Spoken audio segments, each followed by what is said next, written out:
Oke guys, video ini lanjutan dari cara membunuh pokok kayu pada pohon kelapa sawit.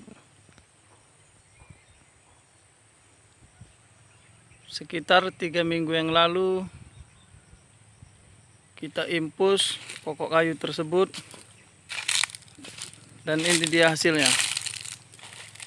Oke, lihat.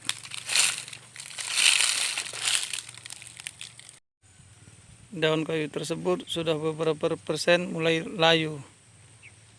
Nah, oke, ini dia. Ya.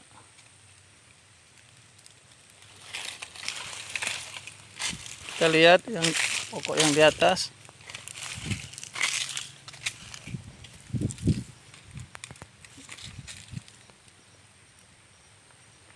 Ya, oke, sudah mulai mengering dan sebagian kecil belum mati. Oke, nah ini dia.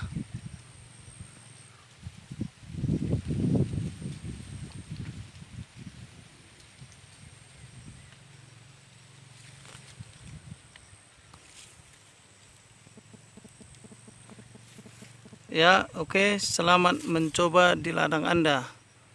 Semoga video ini bermanfaat bagi Anda. Ya, oke. Sekian dan terima kasih.